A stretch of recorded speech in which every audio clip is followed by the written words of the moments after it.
Welcome to this sacred circle for our climate, hosted by St. Paul's United Church of Christ. We are a progressive, earthwise, open and affirming congregation, welcoming to all. With this particular sacred circle for our climate, we honor Earth Day on its 50th anniversary in this time of pandemic. This sacred circle, crafted by lay members within our congregation, follows the dynamic of active hope, explored in the book of the same name. Together we'll be guided through coming from gratitude, honoring the world's pain, seeing with new eyes, and going forth in our lives. One note about the service. We invite you to participate both in singing and in the responsive readings. When you see all in this service, that's you, everyone who is gathered with us wherever you are. One of the readers will voice these words as well, and we encourage you to join in saying them. Let us use the music that follows as a time to gather ourselves for worship. Gathering within ourselves. As you prepare to join the circle service, find a comfortable seat and allow yourself to settle in, both to the space and to yourself. Let the opening music bring you into touch with nature. Were we gathered in person, and we will again someday, the chairs would be set up in a circle on the church lawn with 4 aisles marking the 4 cardinal directions and the 4 sections of chairs echoing the 4 ancient elements: water, earth, air, and fire. Each section would be denoted by a brightly colored banner blowing in the breeze. You'll need to imagine all that today, but by this symbolism, we mean to embrace the whole of creation in this sacred circle. Now, during these moments of gentle quiet, we invite you to listen to your heart. In this time of global climate crisis and global pandemic, what grief do you carry? What fears do you harbor? As we celebrate the 50th anniversary of Earth Day, what hopes do you hold, whether confidently or desperately? We find our strength in authenticity. May this gathering time be space where your deepest truths can emerge.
Bringing our truth forward, an invitation to bear witness to your grief, fear, or hope.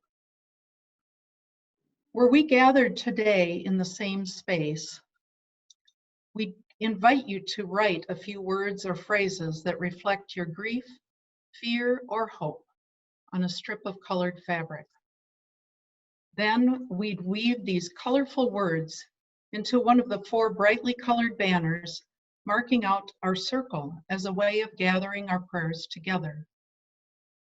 Today, scattered near and far, We do this simply through our intentional presence in this moment. So we ask you now, wherever you're watching from, to speak aloud a few words or phrases that name some of what you sensed as you listened to your heart.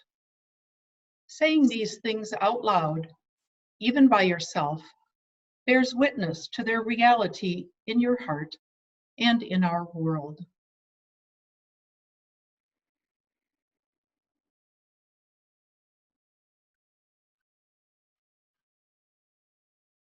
Coming from gratitude. Whatever we must face, and as this pandemic rages and the climate crisis deepens, there is so much we must face. Whatever we must face, we will face it with more grace and more steady determination if we come from gratitude. Gratitude for water. In our tradition, God, whom we see as the spark of creation for the cosmos, moved over the waters, imagining all that might be. And in Christian baptism, as well as many other faith traditions, water carries the promise of cleansing, renewal, and new life. Water is also precious in our daily lives. From the rain that nourishes the ground so that it might provide food, to the water that refreshes us, bathes us, and fills our bodies, to the soothing sound of waves on the beach, rain on leaves, or a stream over rocks. For these watery things and more, we say thank you. Gratitude for earth. Judeo-Christian scripture tells us we were birthed from earth itself, humus filled with holy breath, and made humus beings.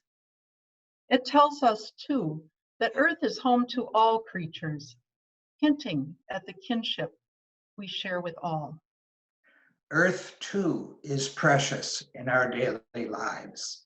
From the ground that holds us, to the fields that feed us, to the grandeur of mountain peaks and the subtler beauty of rolling hills. For these earthy things and more, we say thank you. Gratitude for air. We call God's Spirit a holy wind, named in countless ways by people across time and place. Wind itself hints at this unseen sacred energy swirling in our midst. Indeed, wrapping this fragile planet in an atmosphere, invisible, but essential to foster and sustain life. Air is precious as well in our daily lives, as the breath that fills our lungs again and again and again, but also as the same breath that moves between all that lives, joining us to a vast community of persons, animals, and plants. For these airy things and more, we say thank you. Gratitude for fire. We imagine a blazing God, the sacred energy of the Big Bang, creating all the elements in the womb of that cosmic fire. Fire became the symbol for the Christian Pentecost, as tongues of flame danced on disciples' heads, announcing that God's love danced to all corners of the world. Fire is also precious in our daily lives, providing the warmth we need and the energy that helps us work. Fire especially rises up in our longing for justice, seen today in the lives, the voices, the fiery passion of youth who cry out across this globe. For these fiery things and more, we say thank you. Now, we invite you to join in singing or simply listening to the song, I'm an Earth Being.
honoring the world's pain. However much we might prefer to rush forward into action, or however much we might feel paralyzed by despair, there is power that comes by honoring the truth, the depth of Earth's pain. If we pause to honor it, we can begin the healing needed in this moment. Such pain might easily overwhelm us as individuals, but in this virtual circle, we are gathered in shared purpose, even while we are scattered across many places. And here, if only for a few moments, we can dare to bear it together. So we honor the pain of the water. We remember ice caps that melt and the oceans that warm, becoming less hospitable to life. We lament the water that roils in hurricanes, overwhelms in floods, and rises along coastlines. We name even the tiny droplets of water that become the passageway for the coronavirus to move from person to person. So we honor the pain of the earth. We recall Earth's surface temperatures that rise unrelentingly, the loss of life-giving topsoil, and the mass extinctions of plants, animals, and even insects. As Earth's capacity to be home to life is fractured. On this 50th Earth Day, we acknowledge all the missed opportunities over these past decades. So we honor the pain of the air. We remember the emissions of carbon dioxide and other greenhouse gases that make our atmosphere betray its own life-sustaining properties. We lament that our heating planet creates conflict between and within nations, such that despite our common breath, we seem to breathe fear and hatred instead. And as a pandemic circles our globe, we name also the anguished air that fills so many lungs today. So we honor the pain of fire. We recall the wildfires that destroy both forest and communities. We lament the wanton burning of rainforests, and we grieve for the truth spoken so loudly now by our youth, that planet Earth, our very home, is on fire. And on this 50th Earth Day, we confess that Earth herself is in a multitude of ways begging us to stop these rising flames. We have named only a fraction of the pain unleashed by global heating. But for now, it is enough. We invite you to sit with this pain for another moment as you listen to this haunting musical composition. Most often we visualize climate change in charts and graphs, but the cello piece you'll hear now, a song of our warming planet, puts it to music. The tones follow exactly the rise in Earth's temperature from 1880 to 2012. The piece itself lasts just 2 minutes. During those 120 seconds, as the notes rise higher, you are hearing the rising pain of water, earth, air, and fire. We invite you to simply listen, holding the world's pain in your heart.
new eyes and going forth. The stakes have never been higher for us, for our children and grandchildren, for Earth itself. Like it or not, we were born for this moment because we are the ones here, now. And since we are, let's embrace this moment as an adventure, as our moment to rise, not because we're so confident, but because we're so needed here, now. Let us remember, not one of us in this circle is alone. Each of us is linked to others and to Earth, connected, interwoven. And together we rise.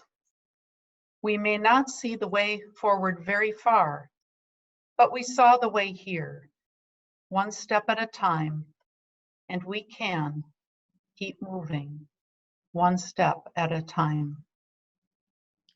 As together we rise. Let's remember, countless generations brought us to this day. Alongside the foolhardy choices, habits, policies, and opinions that created this climate crisis, there have been countless actions for hope and compassion, wisdom and love by so many. We choose to stand on their shoulders, to honor their lives with our own. As together, across time, we rise. This is the work of active hope. We begin in gratitude. We acknowledge deep pain. We feel our ability to rise together, and we go forth in action. Inspired by those who have struggled so long before us, especially by those who called for the first Earth Day, and now also by the many youth who have raised their voices and marched with their feet. We too pledge to take up our places, to do what we can to address the climate crisis. By taking action in our own lives, by building community, by pressing our political leaders, by challenging the way things are. And doing all these things as though our lives depend on it. Because they do. Here is the promise of active hope, known also as the work that reconnects. Active hope echoes that truth found in every great faith tradition, that in seeking the well-being of others, we find the deepest joy, the greatest hope, the highest sense of purpose, and the richest human life. As together we rise. now we invite you to join in singing or in simply listening to our next song.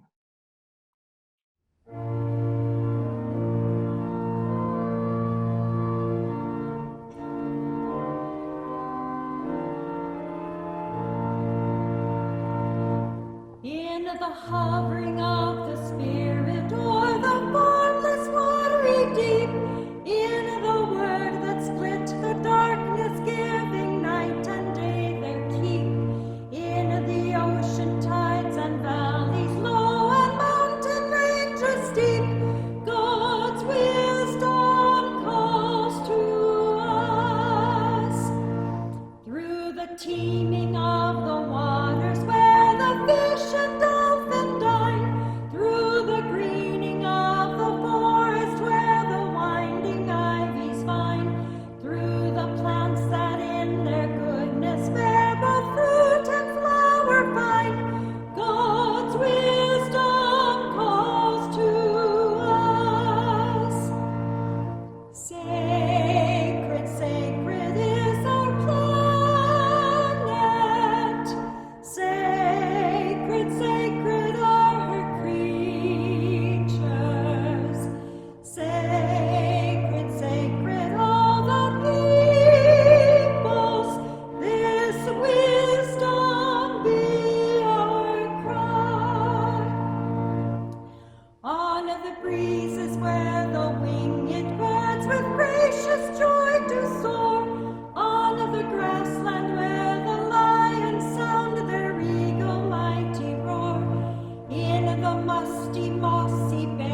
As we gather on this 50th Earth Day, the climate crisis looms larger than ever, and the ongoing pandemic makes us keenly aware of how fragile our lives and our cities are.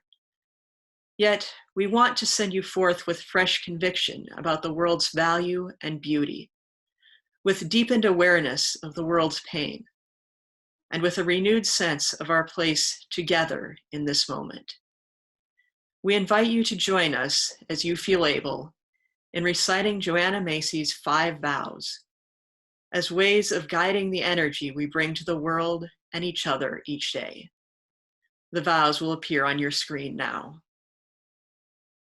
I vow to myself and to each of you to commit myself daily to the healing of our world and the welfare of all beings, to live on earth more lightly and less violently in the food, products, and energy I consume, to draw strength and guidance from the living earth, the ancestors, the future beings, and our siblings of all species, to support each of you in your work for the world, and to ask for help when I need it, to pursue a daily spiritual practice that clarifies my mind, strengthens my heart, and supports me in observing these vows. We offer our thanks to our musicians and readers and to all who participated in the creation of our sacred circles for the climate. As we conclude our sacred circle, now we invite you to offer a sign of peace and hope with one another. We can only do this virtually today, but we urge you to do it from wherever you are, with a smile, an extended hand, an imagined hug, a reverent bow. And then take a moment to receive back the wave of peace coming to you from others who are gathered today. Thank you for being with us. Let us live more than ever with gratitude, grief, hope, and peace. For together we rise. Amen.